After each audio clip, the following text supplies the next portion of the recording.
Hello, I'm Angela. And I'm Marie, the second half of this mother and daughter team. Welcome to Chakra Checkups. We're here to guide you on your quest for spiritual knowledge and enlightenment. All right, here we are for another episode, Yep. talking again about spiritual things with Mother Marie. Mother Marie. Nope, I don't think so. Okay. Are you not my mother, Marie? Let's talk about other family members. How about Sumatra? Our dog? Our dog. What about our dog? I was sitting in a meditation, and all of a sudden, I was seeing Sumi, and she had like a little crown, like a little gold, kind of smooth across the top of her forehead and went down the side of her little cheeks, and then had some dangling like jewels on it. Oh, cool. I think she's a princess. I already knew that, but I'm glad that you can spiritually verify that for us. A princess among dogs. A princess among dogs. Type of spirituality we have in our pets or how connected they are. Well, I'm sort of rethinking things. I know the Buddhists talk about that you can reincarnate into an animal, and that's really a stretch for me. I see this progression through lifetimes with people, and I've never seen one suddenly turn into a dog, an alligator, whatever. So it's hard for me to conceptualize it in that way. But on the same token, I see sometimes very unusual energy signatures in dogs, way beyond just being a sweet, fluffy animal that we love. So they do have stuff going on. And they do, when I look at them, if they're ill, I do see colors in them, red where they're hurting, blue, different things, but not exactly a chakra system. Mm-hmm. When, Is that just because you were given the novels to read chakra systems? Is this the novel set that you can't interpret? well, that's a good question. Mm-hmm. I remember one time I was sitting in the living room with one of our dogs, and I was saying, if my dog had something they wanted to tell me, I'd be open to it. And the dog walked right over to me that moment and just stared at me like with this intense stare, like, okay, I'm sending, I'm sending you this message. And I finally said, oh, I'm so sorry. I really can't understand what you're trying to. And then the dog literally shook its head and walked away. That must be so frustrating for our animals, because I do feel like they have a much greater understanding of our language and what we tell them. Then when they try to tell us something, we just don't get the message at all. Yeah, it's a whole different thing. But I am convinced that the animals are telepathic, and they do, of course, read our energy, and they have certain things about them that they do for us that maybe people aren't aware of. Like what? Well, I think dogs are protectors. Dogs are protectors and will actually do what they can to rescue you. Mm-hmm. I had a friend but I think they're doing part of that to take that on so that you don't have to deal with it. Do you think that depends on the dog too, though? Because I know some people are like, I have this dog, but this dog is like a person. Like, this dog is very smart. They act like a person. And then other people have dogs with just more dog-like behaviors of, I'm only going to chase the ball and sleep and, lick my butt. Like, do you think that the more sophisticated personality type dogs are going to be the ones more likely to be the healers and the mediums? Or do you think they all do to some degree? Well, I think there's kind of in their nature for all dogs to absorb things about their master, but there definitely are dogs go up and beyond what we normally expect, and their ability to understand is beyond what we would normally expect. Mm-hmm. And again, I don't know if that means they've been people or they've just been exceptional dogs for many, many lifetimes. I have seen dogs' energy bodies on the astral. So I know they have an energy body, and so it's hard to know for sure. But I do believe that, and I've seen indications that they do take things on for you to transmute that, or to heal you or help you to get by. And I don't think people give their dog credit for that as much as they should. Yeah, that brings up the question for me, if our dogs are doing all of these things without us necessarily being aware of it, how can we repay them? What kind of energy work can we do for our dogs? Well, dogs love to be massaged. Yeah. Well, they just love massage. And just like with Sumi, I rub down her front legs and she looks so happy. Like, I haven't had a leg rub in a long time. All of 10 minutes. I haven't had a leg rub in 10 minutes. Little princess over here. But they love massage. They love it when you talk to them like an adult. I think sometimes people's responses with dogs is that they don't realize, first of all, dogs have a vocabulary. They know that most dogs have at least 100 word vocabulary. Some have far more. Mm-hmm. Um, I'm reminded this. We had this poodle, which was just kind of a crazy animal, and it was Christmas time. And every time we left the house, my mother would say, "Now, Penrod, don't touch that Christmas tree while we're gone. Do not touch that Christmas tree." And then one time we're leaving, and just as a joke, I said, "And Penrod, while we're gone, feel free to eat the Christmas tree."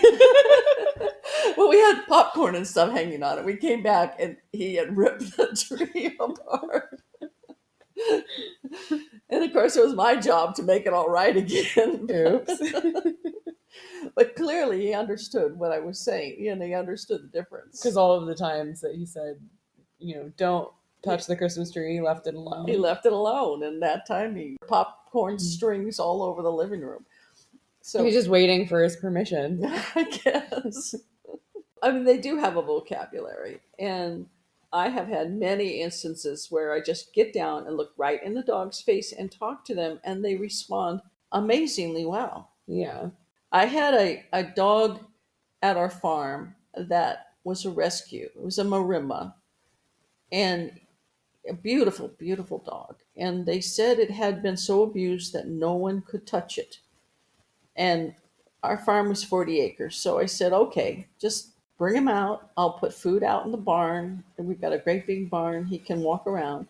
So I did that. And I noticed he would be following me around the farm. So as he was following me and I was doing my chores, I started talking to him.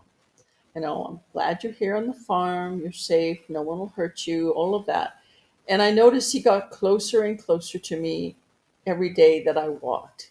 And then once in a while, I feel like a puff of air on my hand where his little breath was. He was really close, but still, really trying to check you out. Still couldn't touch him. And he was quite a beautiful, long white fur, and very furry. And then he got some blackberry brambles caught in his fur. So I sat down on the cement in the corridor and I said, "Well, we have a situation here, don't we? That looks very uncomfortable. I guess if you want me to help you, you're going to have to walk over here and let me touch you." Yeah.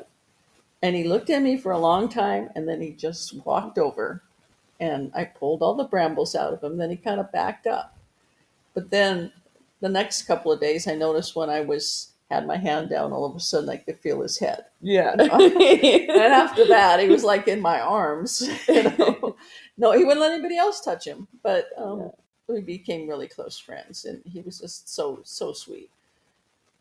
So I think that's one thing we forget about. We think this is just like a dumb animal, and we talk about them when they're right there, like they don't exist. And then we don't talk to them like they understand. And you're missing a lot because, dogs are incredible. Aside from the fact it gives us somebody to love and get unconditional love back, they're just very incredible in terms of their ability to communicate and to respond. And if you think carefully back over your history, there are probably times when the dog did make you feel better. Hmm. kind of a dog healer. Hmm. I do think they have healing capacity. Yeah, I mean, I think that's why they use them a lot as, therapy dogs in the hospital and whatnot. Yeah, who could not feel better after having a happy dog face? Or a therapy rabbit or whatever, Well, different types of animals.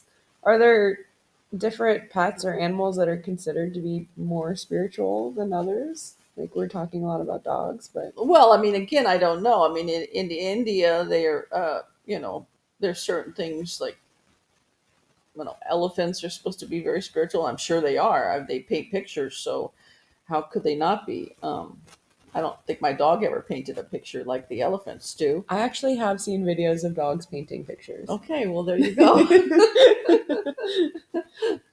And lots of different cultures. It's different animals, and they've learned to, you know, kind of suss out whatever it is special about that animal. Hmm. And I haven't had that much exposure to exotic animals. Very little, actually. So, I can't really talk to that. But I think of dogs as mediums and healers, and cats are more like, I don't know, psychics and witches. Okay. I mean, the cats seem to have better visual ability. They see things. I had a cat like would see ghost entities and like go running out of it at it and wound up bashing into the wall, thinking So people say you've that seen these things and you've seen the cat react to the the same thing cat's that you're chasing seeing. after it, and, but it forgets that the wall that because it went through the wall, she can't go through the wall, and she was like full tilt into the wall, bam. Okay. People say that's a crazy cat, but then when I'm looking at them, they're going, well, she's not that crazy. She's just chasing around this energy that she's seen in a house, Hmm. up and down the stairs, back and forth, and all over. In a way, kind of chasing it out. They're still a very spiritual animal, but they're doing it in a lot different style and not so much with contact. Like dogs are more of a contact creature in terms of the spiritual realm, but cats are more, they're more like psychics, and they're observing and they're responding to the psychic energy. Well, I remember a friend of mine telling a story where she had hurt her knee and was like in a lot of pain, and her cat came over and kind of rested like on her leg where it was hurting, and then it kind of stopped hurting after that. Yeah. Well, I'm not surprised, but maybe there was like a dark energy there and the cat moved it out. Oh, okay. I don't know. So you think they could help in that kind of way? So in a sense, they're kind of a medium as well, or can be. Yeah, they're very mediumistic. They're very psychic. I think they're very visually psychic, but they also understand. I was a licensed massage therapist for many years. I had this one woman. I went to her house. I brought my massage table, and I was giving her massage, and her cat was sitting on this table that was almost the same level as the massage table, just kind of watching the whole thing. Looked very bored, just flapping its tail and barely awake. And we were talking about animal communication, and she said, well, if my cat really ever had anything to say to me, I'd be very interested in hearing it. And that cat sat up, sat in an upright position, looked at her, and then started saying, meow, meow, meow, meow, meow, meow, meow, meow, meow, meow, meow, meow, meow, meow, meow, meow, meow. I mean, it was like you could see the cat saying, and another thing. And this cat went on like about 10 minutes, Oh wow. just like, meow, meow, meow, meow, meow, meow, meow, meow, meow, meow, meow, meow, meow, meow, meow, meow, shaking its head and stamping its paw. Do you think this cat had positive or negative things to say? It's hard to know, but she was pretty emphatic. And again, sadly, I just looked at the cat and said, I don't Sorry. understand a word you're saying. And the cat gave me a kind of this disgusted look. But it was a shocker to see that cat just come alive like that and just start chatting up a storm. Do you think that's like a gift or something that we could ask for our angels? Of like, I would really like to better understand my pet. Like, I would like to know what they're saying when they're barking or meowing, or if you have a snake hissing or whatever. Well, I don't see why not. I think that it's, they're telepathic. They have the same language. Yeah. They understand your language. Yeah, like if we want to better understand theirs. I So want the download. yeah, I want the download. Well, or just you want more awareness and consciousness about what your dog is trying to tell you.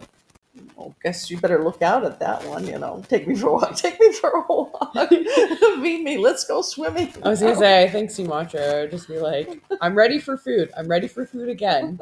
They might be annoying, but I know with one of our dogs, it was a very intelligent dog, Pixie, and I remember Pixie was barking constantly, inside and outside, and it was driving me nuts. She had a kind of a she was a corgi, so she had a high pitched little bark, and she would look out the glass windows at the farm and then just go crazy. Well, finally, I came up to Pixie. I got down on the floor, looked right in her little eyes, and I said, "Listen, you are a smart dog. Smart dogs do not bark inside the house. Only dumb dogs bark inside the house. And I know you're better than that. So start being the smart dog that you are and do not bark inside the house."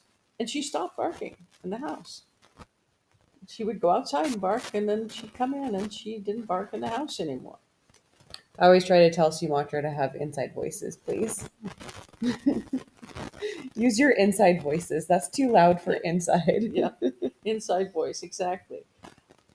I've had a lot of good experiences with dogs when I look at them in their eyes and talk to them like they're adults.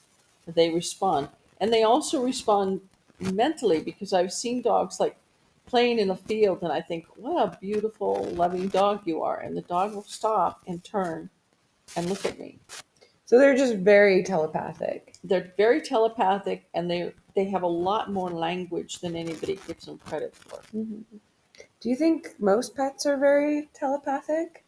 Like, I don't know. I had an incredible experience diving the Socorro Islands, and as a diver, we're not really supposed to chase after the animals, let them come to us and give them their space and respect the wildlife. So we're pretty much explicitly told, do not go after the dolphins. But we had a dolphin that came into the group, and this dolphin was just asking to get, like, you could tell it was like itchy or had something on its skin, like wanted some help or some interaction. And none of us were like, okay, we're all trying to do what we're told.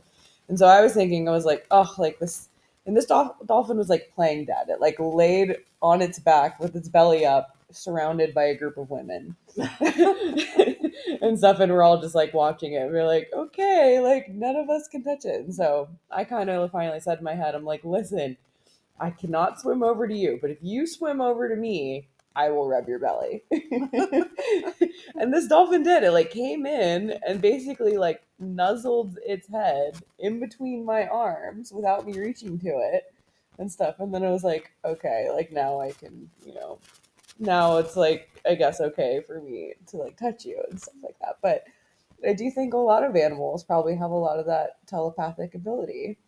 Well, probably more than we realize. I mean, these are living sentient beings, and we should maybe treat them that way and never think of them as, I don't know, less than us, or, Mm-hmm. I mean, some Less animal intelligent. less intelligent or too dumb for words, or many things I've heard people say about their dogs.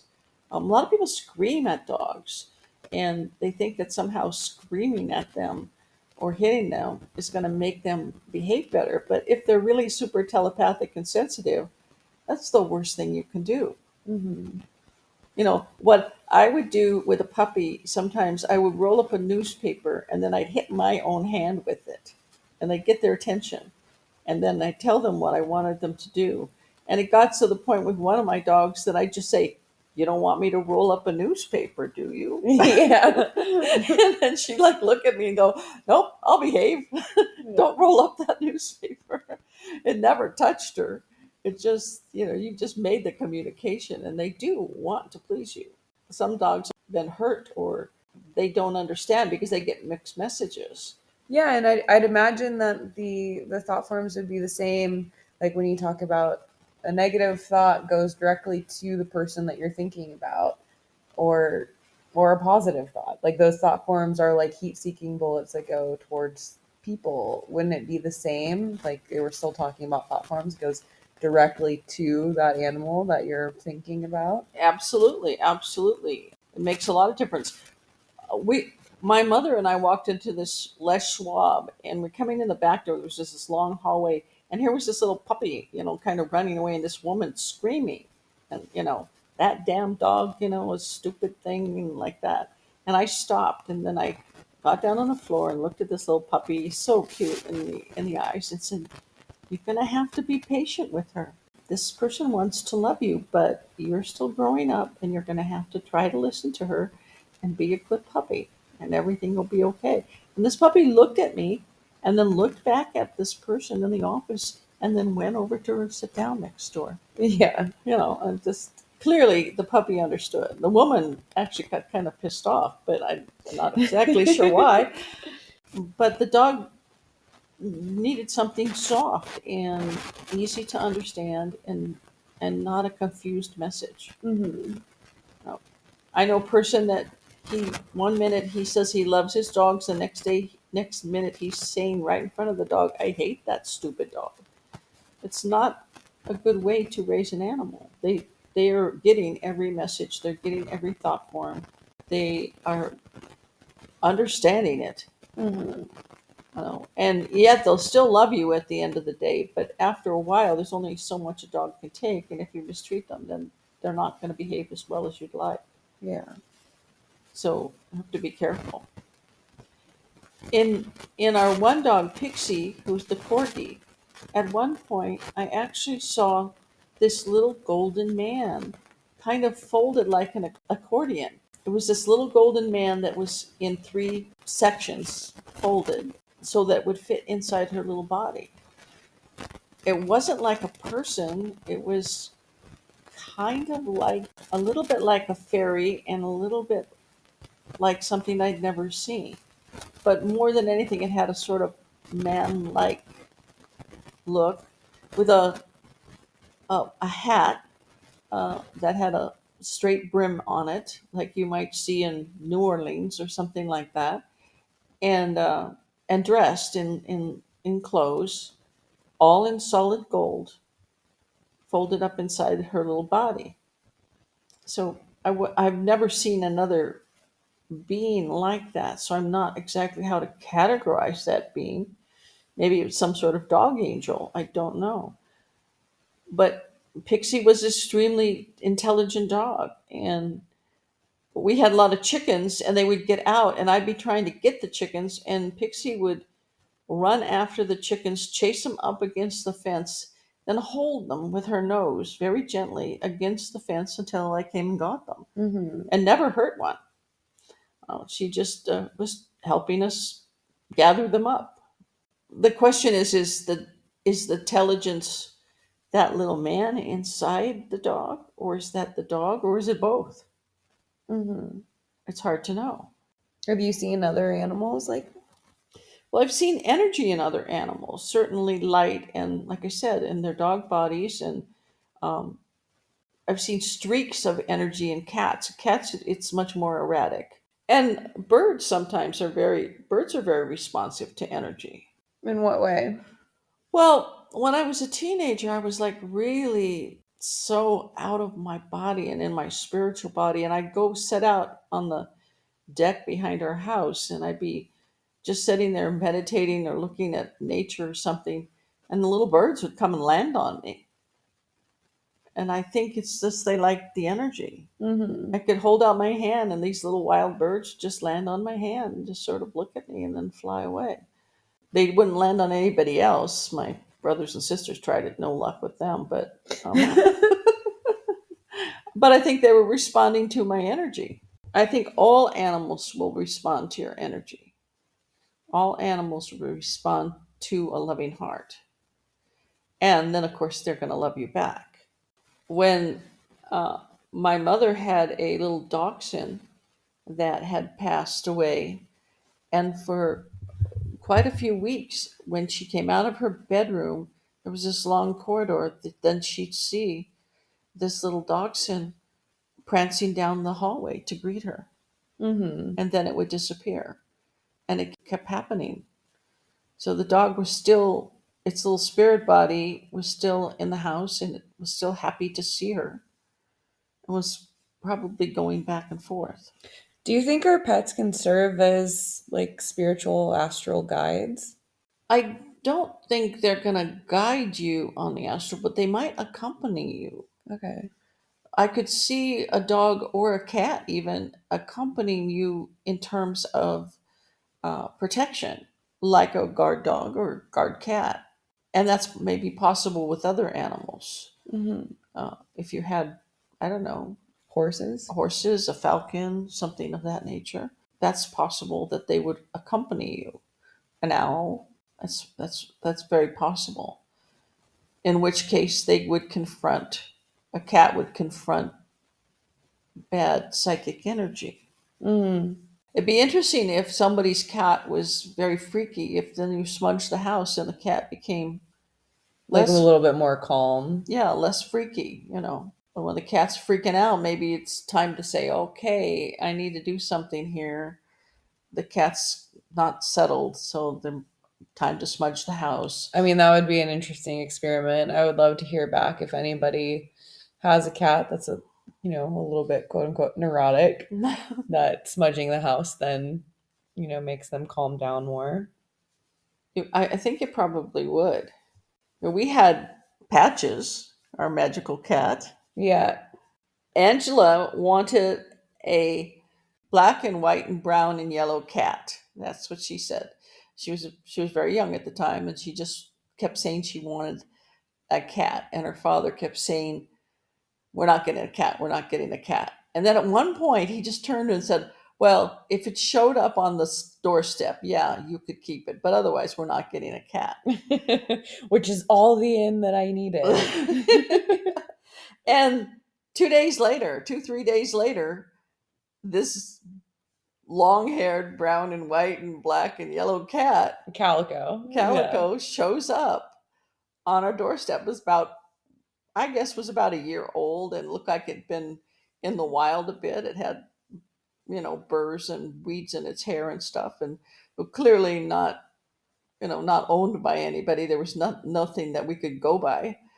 And and I said to John, well, and you saying, can I keep it? And I said, well, John, it You is. it fits the requirement of what you said. It did show up. So he was kind of caught there. And we had that cat for a very, very long time. And it was clearly a very, very intelligent cat.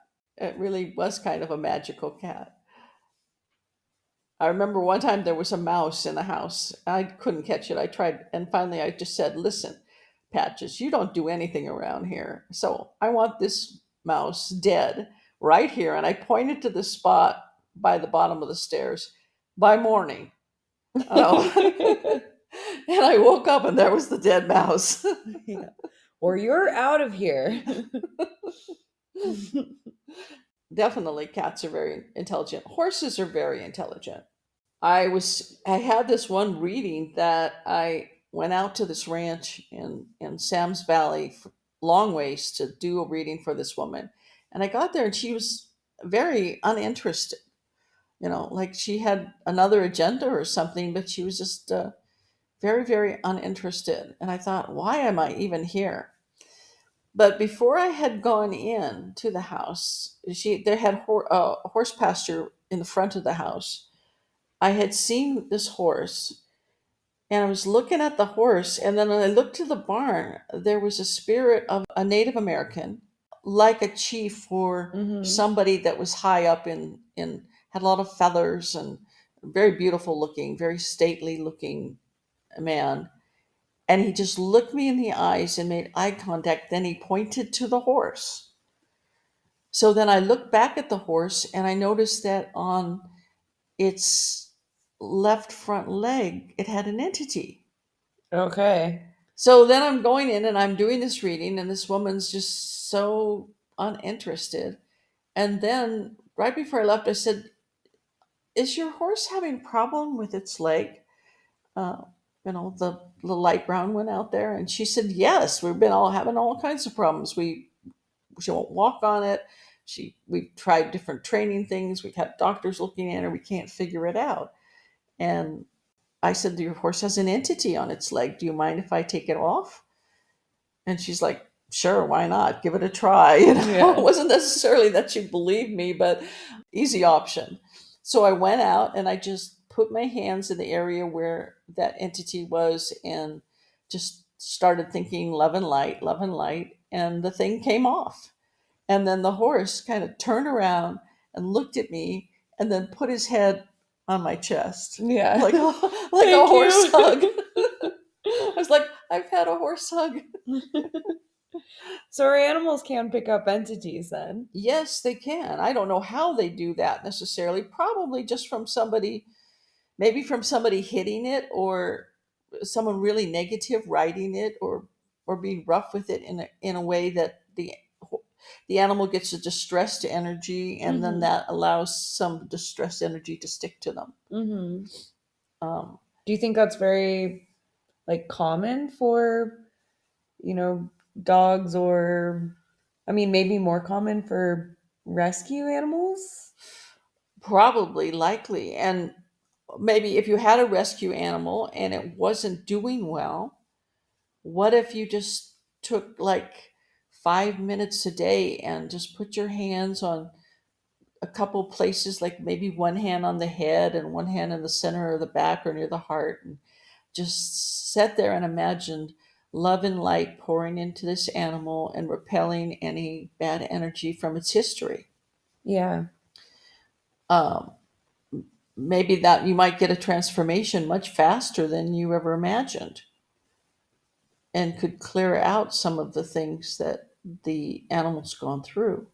It's worth a try anyway. I know they respond to healing. I know that they respond to touch. When I came down here to Mexico, we went to a friend's house and they had four dogs, and the one dog, they said, don't go near her because she's a mean dog. And I looked at her and I said, you're not a mean dog, are you? Yeah. And she came over to me, jumped up on the bench where I was sitting, and started letting me pet her. And everybody, I get the people who own the dog were stunned. They just looked at it like, hey, Yeah, we I can't mean believe she's it. not really a mean dog, but she is very like off-putting towards new people.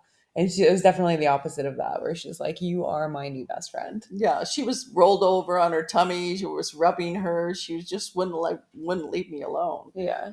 Um, I mean, I definitely do think that dogs respond to like our energies and like higher vibration people are probably going to have better encounters with animals than people that are of a lot of dark. I do get a sense that our animals sense that. I mean, for example, my dog Sumatra will love on anybody at the beach. Like she'll go up and like kiss the face, like loves people, loves getting new pets and, you know, meeting new people and stuff. And there was one day where I had her on a leash and I was sitting outside and a man had like walked by and she completely freaked out and started barking at this guy. And that was kind of my thought at the time of like, I wonder if he has, you know, some sort of dark or negative energy that she's sensing because otherwise this guy is like saying things like, oh, like there's no need to, you know, be upset. And he kind of said, don't worry, this happens to me all the time. I would worry. Yeah. But he's like, you know, like it's not your dog's fault. Like dogs just don't like me. But he seemed like a sweet enough like person. But you know, maybe just bad things happened to him. But I do feel like my dog was picking up on that. And most likely was. And it when a dog that is normally so friendly suddenly is not friendly to someone, I would take a really close look at that person and maybe not invite them home or anything like that. Yeah. I would trust the dog's instincts because dogs don't do that randomly. Is there is a reason why they're reacting that way. When When I was in high school, I was dating this one guy for a while, and every time he came to the house, my dog bit him. He actually said to me, "If you want to keep dating, I'm getting really tired of being bitten by your dog every time I come over." So we decided to stop dating. Yeah, that's fair.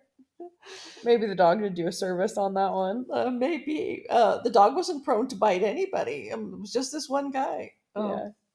I don't know why exactly. Who knows what the dog I person have was thinking? experienced like jealousy in pets, so I don't know if it was that, but I in high school I dated a guy that had a parakeet, and I didn't realize they had it like loose walking around the house and stuff like that. And it was in like the other side of the hall in another room. And I sat down in this chair and I was just hanging out. And I saw this bird start walking across the room, across the hall to me. And I was kind of like, oh, like it likes me, it wants to say hi. And then it started to attack me. And I found out later that this is the chair that, like, the guy that I was dating usually cuddles with his bird in. So this bird just totally was like, you're the new chick, get out of my chair. Like, that is my guy. You can't touch him. And you definitely can't be in my chair. But it definitely put me off like having birds for pets because I do feel like they were, well, at least that one was very like jealous and vengeful.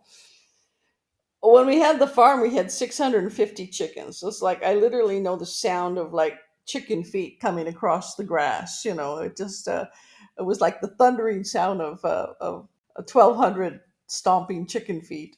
But there was one rooster. My mother kind of hated chickens, and she'd go out there with the attitude that she hated chickens. And there was one rooster that kept biting her, but it never did it when it was being watched. So she'd say, "That chicken's always attacking me," and I'd look and It's not attacking. nothing happening.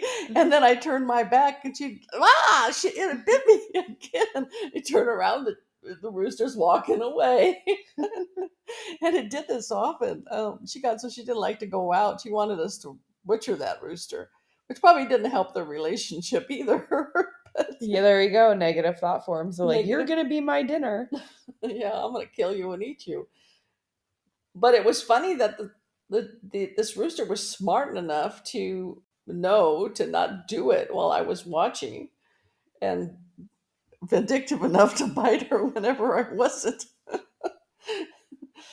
She got kind of annoyed about that. Yeah, I mean, I think all of our animals, be it a snake, a lizard, our dogs, our cats, our rabbits, I think they're smarter and more spiritual than we give them credit for. When I was going to get you Pixie, the corgi, I went to the corgi farm, and they had, oh, maybe 50 puppies at the time. And then the lady said, "Well, some of these are show puppies, and I didn't want a show puppy because corgis are not inexpensive. Even the non show puppies were very expensive. So I said, "No, we're not interested in a show dog.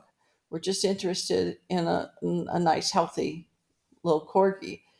And I remember this one corgi came over, and he kept pulling on my shoelace. And when I look at another dog, it would pull on my shoelace. And I remember I said, I hope that Angie picks you when we come back." Uh-huh. And then when I brought you back, Okay, so I have a different perspective on this story because when you brought me back, you were like, look at this dog, this one is, and I didn't get a choice to pick. oh no, of course you did. No, that's not the way it happened.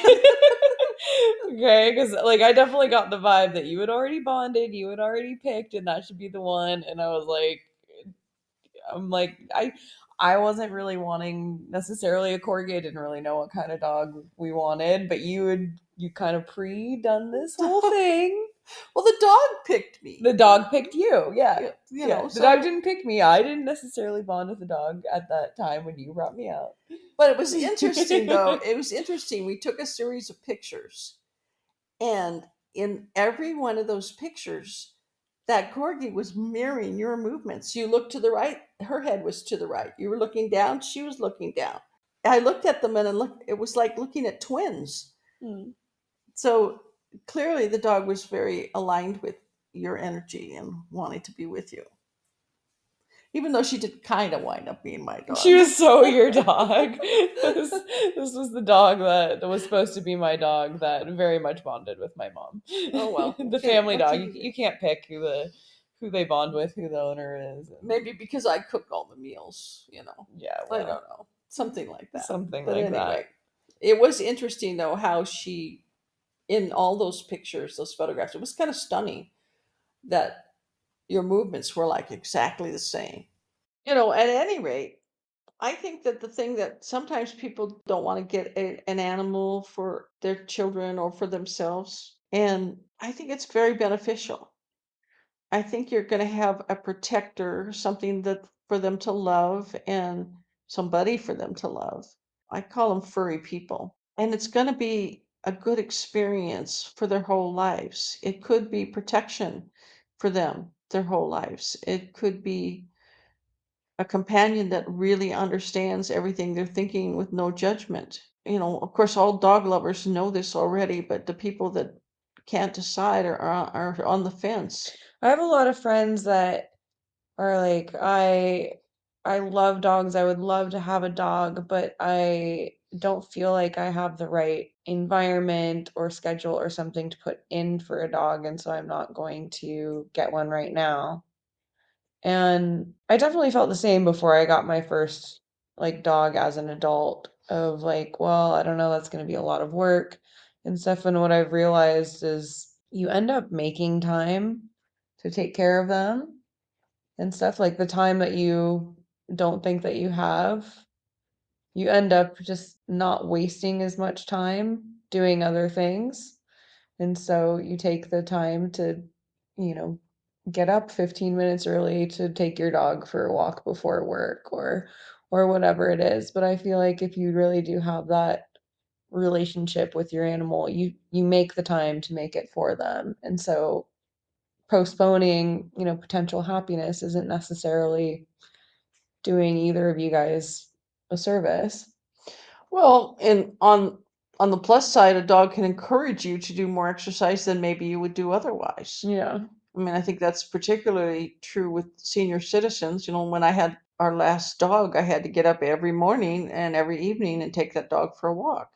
So I was doing more walking than maybe I would do, especially on rainy days and stuff. I always had to go out with the dog. So, we dressed up in matching raincoats and went for a walk. Yeah.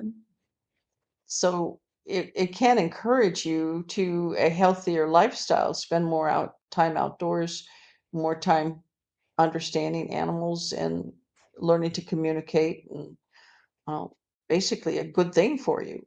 Yeah. So many dogs, Sumatra, when you're gone, she just kind of goes in a sort of semi comatose state, lays there waiting for you to return, and then Yeah. comes back to life when you come through the door. So they want to be there for you for sure.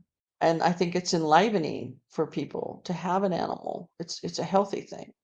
Yeah, I once heard that, and I thought this was like the sweetest thing, like especially about a dog's in relation to what you just said, is that when a dog sees you return home, they get a hit of like I don't know, dopamine and serotonin and basically the same chemicals that get released as in falling in love. So basically, like they fall in love with you every time they see you. And I How thought sweet that is was that? very sweet. Yeah. Well, it sure looks like that when Sumi sees you coming home. She just starts wagging her tail and jumps up and smiling and is so happy that you're home. Yeah. Just can't hardly wait for the door to open. Yeah. And she's fine with me, but she really is waiting for you. She'll respond to me, but she basically is waiting for her mom to come back, person that she loves the most. And I think that everybody needs somebody that loves them the most unconditionally. Yeah. So, it's not always possible to have a dog, but it definitely, I Well, think, is whatever healthy. type of, animal. You could have a spiritual goldfish. I guess, or a gecko. A gecko, yeah. They're sort of self-maintaining. We got plenty of those around here. As long as you have bugs in the house, I guess. I always wanted to have a pet chameleon. I always thought that would be a very cool one to have. Maybe we can get you one for Christmas. Yeah, yeah. I don't know where you go and get chameleons around here, but I have no idea. I saw pictures of in Indonesia of kids that they get giant cockroaches and put a little string around their neck and walk them around like a pet. actually, I think in Nepal they have a festival that celebrates dogs, which I thought was really cool. It's called, and I'm probably gonna butcher this, Kakur Tihar, part of a 5-day Hindu festival. And it's just a big festival to celebrate dogs with an entire day of celebration and feasting, complete with ceremony attire and unlimited belly rubs, is what it says. But I remember when I was there, I was almost unintentionally there on that day, but Oh, they very much like celebrate their family loves and dogs and stuff in that culture, which I thought was very cool. And maybe we can have more ways to celebrate our animals. well, I think anything that encourages love and affection can't hurt in our society. Our society could use more love and affection for sure. Hmm. And I think that another family member is always a good idea. Yeah, I mean, we have a big like street dog problem here, and so if anybody's thinking about getting a dog, don't hesitate to reach out. I can put you in touch with several of the dog rescue societies here. I have never had a more loyal dog than my street dog Sumatra. They're just so thankful for a good home in a different way. And there's so many little soul bodies that need a little bit of love. So if I anybody, guess you can fly them to someplace else in the world, right? yeah, you can fly them. Yeah, there a lot of these rescues, they'll take care of all the paperwork and they'll get them on flights. They'll find somebody flying, to Oregon, Colorado, or wherever they need, Canada, wherever they need to go, and take care of a lot of the paperwork that goes with it. They just want to get them to good homes and stuff. So if anybody wants a Mexican street dog, you would not be disappointed, and reach out, send us a email or something, onlymariez@gmail.com. This dog, who knows? Your street dog might wind up saving your life Yeah, or saving your heart yeah, or both. or both. Magical, magical pets. If you have a story about a magical animal, we'd love to hear it. So call it in as a voice message. There's a link at the bottom of this podcast description. Or if you have any other questions about any other episodes, call it in. Let us know. We want to hear from you. Hope you enjoyed this episode, and we'll have another one for you next week. Bye for now.